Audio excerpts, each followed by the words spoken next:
What's up, you guys? Welcome back to another video. Got a fun one today. We're not at a casino. We're going over my last 10 hours or around 2,000 worth of hands on ignition. Got my good buddy ALVIN here. He runs a course called Overnight Monster. The links will be down below, but he's basically a crusher here from Chicago. I'm in Chicago right now, my hometown, and he's been annihilating the low stakes, and I need to get better, right? So I've been playing a bunch of hands and he's gonna help go over them. I'm gonna learn, you guys are gonna learn. 2 pointers to take away from this video are me needing to 3-bet larger from out of position, going for maximum value, and getting greedier in spots where I need to make more money. So yeah, let's get into the hands.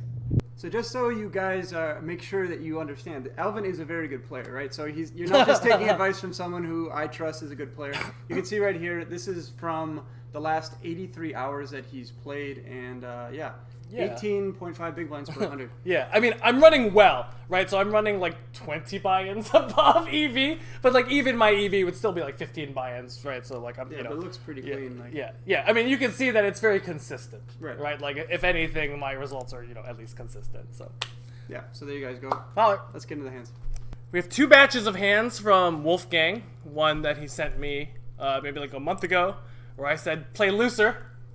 And so Wolfgang was like, cool, I got this, I'm going to play looser. He sent me a second bunch of hands. I played looser. And yeah, you played 0.6% looser, but you've raised 0.6% less often. Oh, God. That's not how that works. So last time we took a look at your stats, I said, here on the button, you're not raising enough, right? You're raising 37%. I remember that. And I thought I implemented. And so here, looking at what you should theoretically be raising on the button, right? We're looking at queen 2 suited, right? A little bit of your 9-5 suited, ace 3 offsuit, right? So you really can be starting to get a little bit low with your, suited medium cards. Basically, if it's suited 5x or better, you should be able to open it, right? I would just always keep that in mind. If you have a suited hand, there's a 5 in it, you can just go ahead and raise, right? Okay. So when we look at your new sample, it looks like you raised 27% of the time. It just must be a statistical, Yeah. Oh, I'm sure it's just a statistical that you're raising 50% less than you should be, right? So here we can see you have king 2 suited, but we're not seeing any of the. Look at it. Where are all these queens? I don't see any of the queens, my guy. I need queen 5. I think the data got corrupted or something. A horse for a queen 5 suited here, okay? Yeah. No, I'm going to look through the replays and just see, yeah. So also from the small blind, this is 27%, right?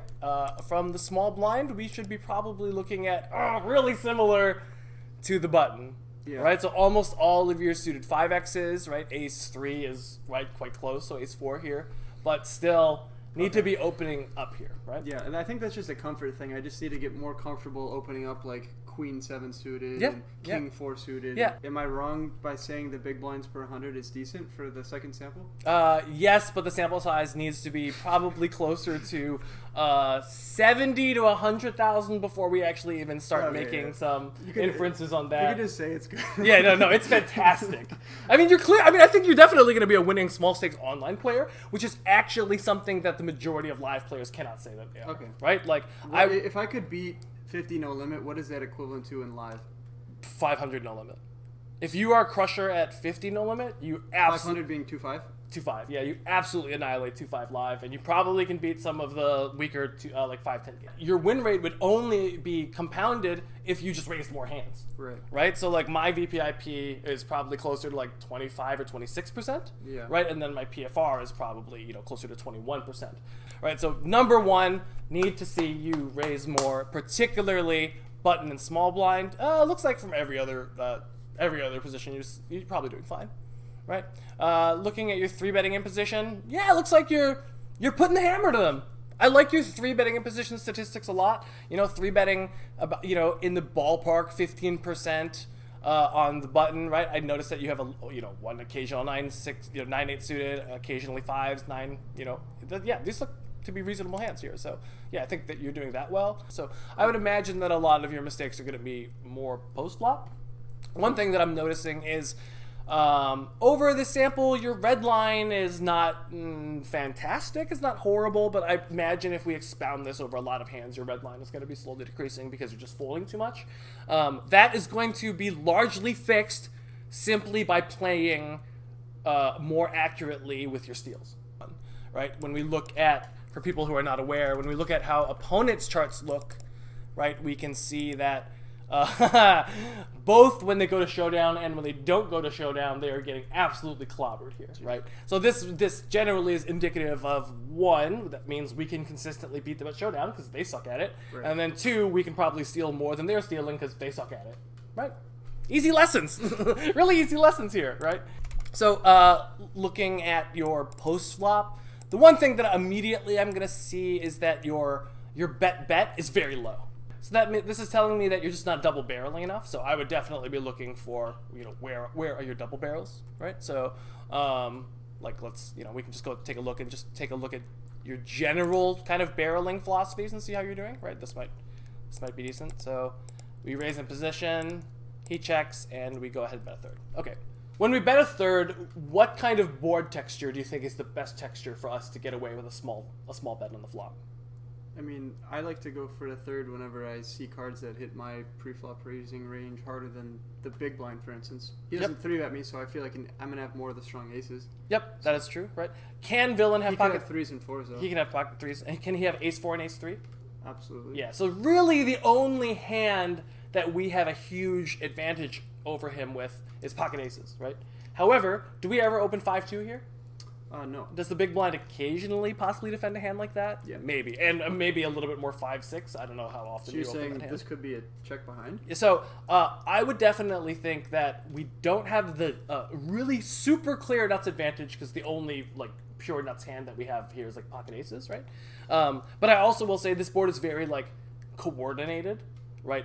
Low wheel boards generally are going to prefer using a large sizing or small sizing. In this case, then, if I was playing a polarized better check strategy, well, I have the nut nothing here, right? So whenever I have the nut nothing, I generally want to start with a check. So this hand, maybe ideally the best way to play it is to go check the flop and then just never put any money and just try to check it down the entire way. Because if you go check down the entire way, your opponent will show you jack high, 9 high, queen high, and you'll actually be good. So you start with a bet and you just get a fold, so that's fine. And he folded a hand that I never think he should ever show up with. So we go ahead and isolate, and we get a call. Okay, cool. So he checks here. Now, how coordinated is this board? Not. Okay, so what sizing do you think we need? Big or small? Small. Okay, small. Yeah. How small? What do you think?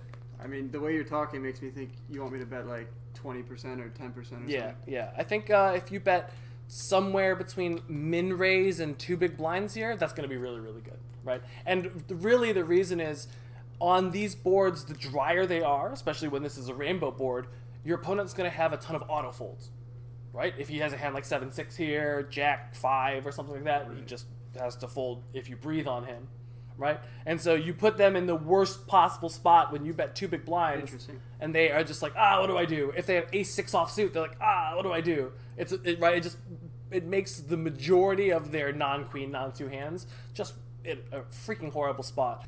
So yes, I would start with a tiny, tiny bet. So this is too big, right? So I would always go 2. Yeah. So I would consider 15 to 20% in this spot, right? So get a call here. Check. Okay, cool. Can villain have pocket 5s, pocket 4s, and pocket 9s? Yeah, probably. He might 3-bet a couple of the 9s, right? So is this a board where we think that we can accomplish a lot with a small bet? No, I think probably checking behind's probably the best, right? Yeah. So generally when it comes middle, low, low, these are going to be boards where going a large size or small sizing is going to be better. And also when you have ace-queen, when you bet, do you ever get a worse hand to... a better hand to fold? No, it's the same thing as the last one. Yeah, exactly. So all your values only going to be calling from calling and taking a more passive line here, right? So, yeah. So I don't think this actually accomplishes anything, right? Okay. So he checks. Yep. Totally fine to just try to check our hand down. I'd probably just fold. Okay. This is quite close. Holding the club is probably not good here. But this is a spot where I'm actually going to be bluff catching quite a bit. And here's the argument is, if I'm betting the flop thinking my hand is for value, which it actually might be, you can get worse to call for sure, right? Then here on this river, when he bets half pot, it's hard to actually know what, I mean, he might have a 9. I guess a 7 could bet here. 5s might pick a larger sizing, but there's now trip 5s. I mean, I often peel here just expecting to see king jack, king 10, queen, right? So you only have to be good 1 in 4 times. I'm pretty sure I folded. Okay, Can we see what he had? And he had ace-8. So we would have won there. Wow. Yeah. Yeah, we can look at some of your most recent big wins and losses. Start with a raise. Get 3-bet here. So let's actually see what do we do in theory, okay? So in theory here... Probably a mix, right? Yeah, I believe it is a mix. So yeah, cutoff versus a 3-bet here. Ace-king is going to be a mix. So I think flatting is very reasonable here if that is what you do. Okay, cool. Yeah, this is totally fine. And so he starts with a small bet. I think, let me ask you this. If you fold this hand, right? Okay, let's say you fold this hand. Is there any hand that you'll be able to call on the turn if it comes an ace or a king? So let's say now, like, so you call this with your range, and then the turn is a king and he barrels. No, I see what you're saying. So I need to have some ability to call. Yeah. Exactly, right? So king queen is, in a lot of these spots, is a little bit close, right? Mostly it floats because you want to be able to still have a king and then add a little bit bluffs in your range. But yeah, if you're folding a hand this strong, then probably it's going to be, you know, not fantastic for you when you're facing future barrels on streets. I also will say that on this board texture, let's kind of go through that general routine. Does villain have pocket 2s, 4s, and 7s? I probably have more of them than he does, right? Yeah, you probably have all of the combinations of sets and villain does not. But yeah, you definitely got to continue here.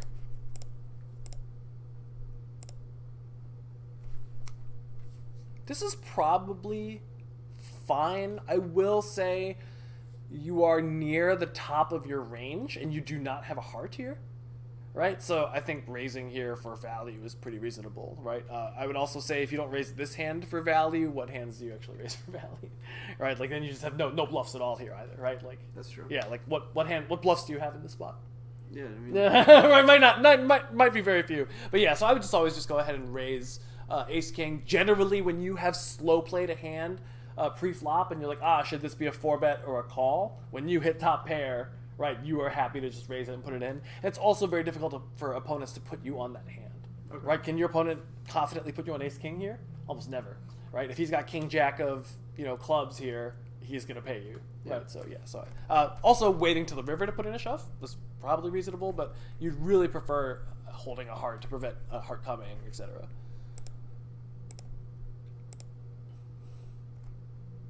Yeah, I mean now when he sizes up the river, it becomes a little bit more close. Raising the turn would have been so nasty here. I do really like villain's line. Yeah, great play from the villain. Sorry. Because yeah, you do win. You do definitely win this session. So we start with the 3-bet a little bit deep. So getting spicy on him. I do really like this. I like to see you experiment and come out of your comfort zone a little bit, push the aggression a little bit, and see. Oh wow, this actually does work. Good sizing. Yeah. Yeah, seems fun.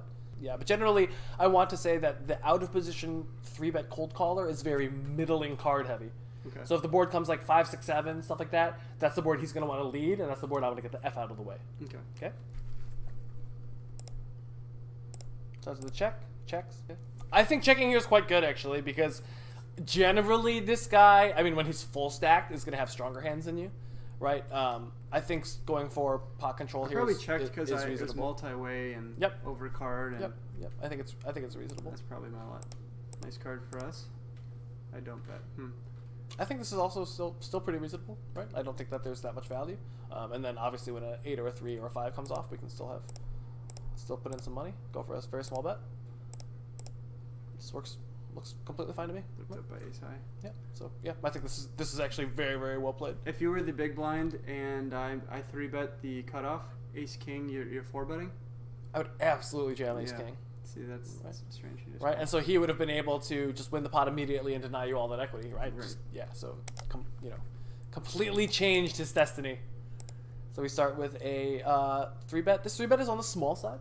Okay. From the small blind, we generally want to make it 4x. And from the big blind, we want to make it a little bit more. Okay, and the reason is when we 3-bet from the small blind, mostly linear range, right? So when it's just very value heavy, we print money every time he calls. It's really happy with this. Okay, from the big blind, we're 3-betting a little bit more polarized. So So we have more suited connectors. We have a little bit more like queen 10 offsuit, just like random stuff. And so we want to raise a little bit more because one, we want to incentivize our opponent to fold more. And then two, the times he does call, well, then I also have aces in that spot. And then I'm just making them pay against 13 big blinds or something like that, right? So facing 3x, I'd make it 12 here and 13 here. Okay? For those reasons. Linear, you can go smaller. Polarized, go larger. I would also say this is similar if the cutoff raises and we have a button flatting range, right? If we normally only 3-bet on the button and only do it linearly, you can just go 3x, right? If you do flat there, then the times you do 3-bet, that implies your hand is more polarized, so like stronger or weaker. Bigger. Yeah, so I'd go a little bit bigger as well. Because when they call is yeah. So I would say that's true of any position where you have both a polarized range and a calling range, right? You can size up. And when you have only a value range, you size down. Easy, right? That's also true post flop, don't you think? Right? Yeah. Like linearly, we can just down bet. So yeah, it's a little bit small. We get called. So again, I would say that when this guy calls, he is quite middle card heavy, right? We do also still have like all of the the top pair type hands here. So when you say middle card heavy, this is a board that might hit him, right? Like I think that he might have more 9s and 8s than us. When the board has a lot of overcards, we generally want to bet bigger. Just as a flat rule, right? So when the board is queen high, we can bet real small, right? Because there's not many hands that actually will be able to call and get value against us, right? But here, when we bet 1/3, when he has 2 overcards, queen jack, king queen, stuff like that, it doesn't have too much difficulty peeling, right? So generally, the lower the board is, the more you want to bet big or small, right? So I think betting half pot here is very reasonable. I think also check jamming is reasonable. I think the most important thing here is that no matter what we do, we are committed to going broke. It's a matter of how, right? So if your read is this guy is like 9s and 8s heavy, probably check raising all in and having more of a checking range is good. And then if you think that this guy can have just like random hands like queen jack or something like that and you want protection, I would just go ahead and bet yourself. Okay. So either one is probably fine. I do like this check. Okay. Too passive, right? Money just has to start going in. Okay. Really, really critical in 3 or 4 bet pots. When you have overpairs, you are never trying to dodge coolers, right? I think we've talked about this before, right? When the pot is pretty big and you have a part of it, money starts going in. So this is way too passive. You're letting your opponent realize too much equity when he has king queen.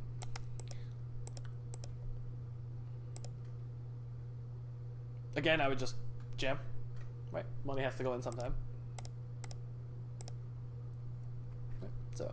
Yeah, I mean, I don't like how Villain played this at all. I mean, like, obviously, if you know he's going to spew like this, you call, right? But essentially, also, you're letting your opponent get there and putting you into a weird spot should it come to an ace or a queen, right? So it's just much harder to play against you should you just check raise the flop. And he's like, motherfucker, right? So that's the plan. Overcalls 4s. I like it. I just start by betting because there's 2 hearts on there, maybe some straight draws. Okay. Maybe some. I unblock all the aces. So I wanted to just start getting money. Okay. What other hands do you lead here? Not many. Well, yeah, because I'm not gonna have too many strong aces by just overcalling. So probably not many. Okay. How often when you check do you think the button's gonna bet? He was the pre-flop raiser, right? Yep. Yeah, he's gonna bet a good amount. I can just check raise him. Yeah. So if he's gonna bet, so on all of the boards that I'll come ace or king high, my general plan is almost to start with a check, and then if they check back, check again a lot on the turn to keep setting traps. Also, what is really important here is that I don't want to just check raise the button. I also want to check raise the small blind, right? So when I think about what is the dream scenario to happen on this flop, right? It's we check to the button, he bets. Small blind calls. The small blind calls, and then we smash them, right? Yeah, so he just folded queen jack there, right? So that's a huge disaster because the only way you would have gotten money from queen jack when you have pocket 4s is if he put the money in himself, right? So we get a call here. I size up. Is that not big enough? Not big enough? Yeah, this should be 25 to 30, right? So whenever I have the nuts, the board is really draw heavy, money goes in. Okay, so I really want to see more immense greed from you. Right, I want to see, especially when the board has 3 to a straight, 2 flush draws. Right, I want to see you potting it, going 25, 30 big blinds here. Right, don't worry that he doesn't have too much money behind. right? If you somehow pot this and then on the river there's only like taking notes in real time. Yeah. That's what you guys should do. Yeah. Too. Yeah. Immense greed. Immense greed, especially when you have nutted hands. Right. If I bet any sizing that is less than pot, it's not difficult for him at all. If he's got king queen of spades here, right? If I bet anything less than pot, he snooper snaps. But if I overbet, everything just rolls its eyes. Interesting. Right? So I want to always put my opponent in that kind of position. Did he call? I assume he calls. And then he leads the river, and we ultra snap. Yeah. And he has the straight on the turn. Brutal. Winners and okay. then... Well, now we're going to look at some of your losers, because these are the ones we learn the most from. Well, let's learn them. Okay, so we start with a 3-bet, which is a little bit on the smaller side. Okay. I'm just going to say that at the lower stakes, you should just go ahead and open fold this hand. Just as an exploitative, from an exploitative standpoint, you're just not going to see enough like random hands. You're saying once I get 4-bet? 4-bet? Yeah. I think that, especially when they 4-bet small, they're going to show you like ridiculously strong hands here. I mean, sometimes they show you ace king, but I've seen a lot of people. Go to your chart though. I feel like your chart says I'm supposed to call. Yes, but from an exploitative standpoint, I still think this is going to be a fold. Yeah. I mean, he did size down a little bit, which is and I'm in position, which is fine.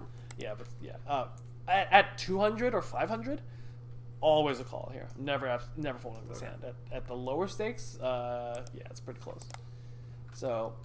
He goes at third. Yeah, so this is going to be the problem, is that when the board comes low, I can't fold it now. You can't fold this hand, but if even the slightest whiff of more money goes in, you have to fold your hand.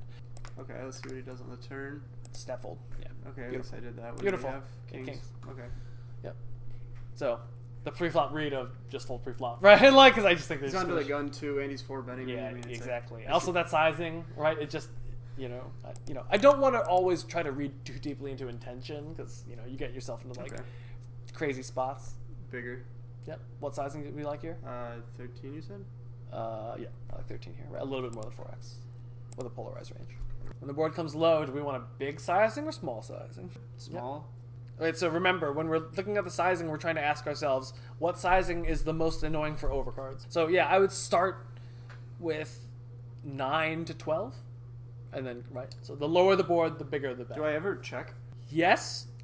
The best hands to check in this spot are probably going to be aces and kings, right? And ace king as well. And then you generally want to bet your lower overpairs, right? Okay. So the lower your overpairs to the board. Is that just for equity denial? Like yeah, exactly. Okay. So when I have jacks or queens, if I have jacks, queens, aces, and kings, all the money's going to go in no matter what, right? So it's only a matter of how do I distribute my hands in such a way that I cannot just go check, call, check, fold a lot. So I just put my aces and my check call in the flop range. If I was to bet anywhere 9 big blinds or above, that would be considered good? Yep. Okay, let's see if I pass the test. No! Well, check? Well, you said maybe checking aces or kings, so maybe queen sometimes? Yeah, to go for a check raise. Okay. And then we pot the turn. No, okay. Too small. Okay. So now I want to pot the turn to set up the river, right? Because then when I pot the turn, there's 60 and 60, so I can just jam river. Okay. So he calls. I think that on the problem is now on the I think the problem looking is at my bet size. What would you do on an ace on the river? Okay. Well, so let's think about this. So he checks and then he checks here. What do you think he has when he checks here? A lot of overcards. Yep, probably. He probably would just, after seeing me check with all of his pairs, he'd probably bet, right? Yep, I think so too. So I think he's kind of king, queen, and ace high oriented, and you have 2 queens. I see where you're going with this. Yep. So, so now we get to the turn, and we bet, and we don't bet very large. So he can still call with and those. so now he has an ace high hand that calls a lot. He could suck out of me on the river with the ace. So the problem is, I think we're reached the river a lot, and he's got aces. So are you saying that maybe check? No, I'd still bet. The reason I'm still going to bet is mostly the hand that he should show up with here is ace queen, and you block ace queen. Okay. Right? And so I think that often when he calls, he still has like 8s, 9s, jacks, 10s, a 7x type hand. And so, 4-5 got there, which is a little bit annoying. But I think blocking the river is actually very reasonable here when you have queens on this ace. And by blocking, you mean for what sizing? Like 8 to between 3 and 8 big blinds. Okay. So quite small. I go a little bigger than that. That's fine. I think that's pretty reasonable. And it's a step fold. Yeah, I think it's actually reasonably played on the turn and river, but on the flop we just want to play straightforwardly, right? What did he have? Let's see. I always like to see. It's queen. Oh, but yeah. Just because I block it doesn't mean he can't have it. Yeah, but also this is the reason why you block queens is because you think, again, as we said, the most likely candidate for having the river here is ace queen, right? So this makes a lot of sense. Oh, so it's crazy you said that and he had it. that's how. It's funny how hand reading works, right? You're like, okay, so we've talked about these wheel kind of boards, right? Do they give us all of the nuts exclusivity here, right? We can't, we maybe don't have 2s and 4s here. Villain might have 2s and 4s. Ace 2 and ace 4 is up for grabs. So a check out of position here is not bad. I would check 100% of my hands in this spot. It's very good. Yeah. Let's see. Yes, there we go. And just call. Yep. Okay. Cool. Check raising occasionally with this hand is, also totally fine. It's part of a mixed strategy. He bets the turn. We call, and he checks and he bets the river. This is a horrible spot. This is a horrible, horrible spot. Okay, so if he pots it and goes larger, you're actually more likely to want to call with ace of diamonds because he's trying to actually represent the ace of diamonds himself. Or actually, if he like overbets it, you probably actually want to jam it instead because your hand value is not that much. So by him betting 2/3 instead of full pot, what does that change in your mind? Well, one, I would say at the smaller stakes, villains are going to be very value heavy when they triple barrel for the sizing, right? Like a little bit under pot, right? I just feel like, when they go 3/4 on the river when the flush draw, when the backdoor flush draw comes in, I just feel like they have it a lot. I mean, obviously I know the answer is that you call it, right? But like, yeah, so I think this is, I'm going to say Jack 10 of diamonds or ace 2 or ace 8. Okay. Let's finish it off with the good stuff. Start with the raise with the jacks. We get called. I like the flop check. Villain bets small. Why do you like the flop check? Just for people watching. Yeah. So let's say we start betting any hands that we have that are not 10x. What happens when we bet? We know it reduces the amount of combinations our opponent will have, right? So the problem is if we triple barrel aces here, okay, my opponent will be able to reduce his range in such enough that it's just only going to be hands that are better than ours, right? Because if we just say, okay, cool, let's just bet, and then we bet in the bet, and then so he let's say we go pot, pot, pot, so he should fold half of his range every time. By the time we get to the river, he's only going to show me trips and sets, right? So there's just going to be no point to actually potting it. But I think just, starting with a trap here with the majority of your range is very, very good. Love it. Okay. Notice here on the river, what size did your opponent use on the river? 4th. Yeah, he blocks the river, right? So we can just very often just hand read this as ace 8, pocket 9s, in my opinion. Could I ever raise the river when he blocks like this? Or is that too thin? You probably could if against these opponents if you feel like you have a good handle on them, right? So yeah, raising's not horrible from an exploitative standpoint. From a theory standpoint, you're probably never allowed to. Right, yeah, so his hand looks like a 9x. We raise queens. Get called from the small blind and the big blind, and the flop comes horrible. What do we think here?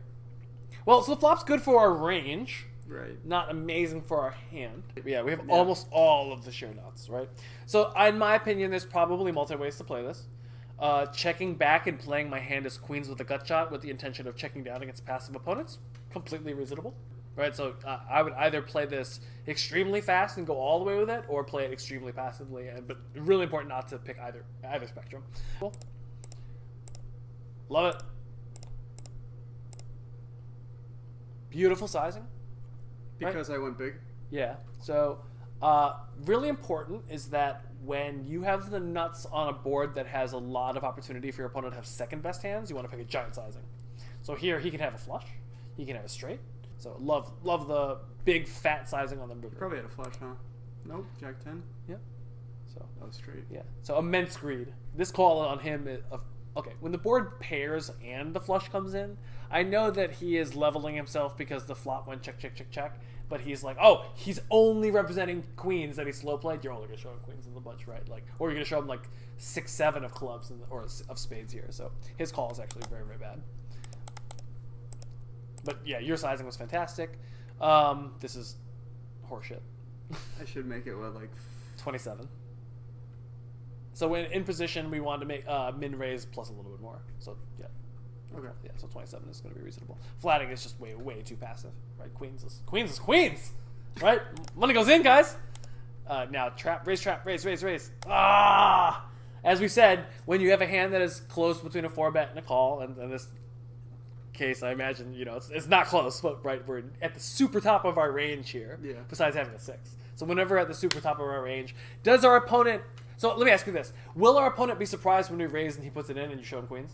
Yes. Yeah, so, like, that's what I want to do to people. I want to show up with hands and they're like, wait, what? So you're saying when I do elect to just call pre-flop, then when he bets flop, I need to just... When it's good for you, yeah. Just go for now it. your hand is in your value range. Okay. Right? So, yeah, because again, if you're not raising this hand, you might not raise just enough, like, pocket 10s for denial.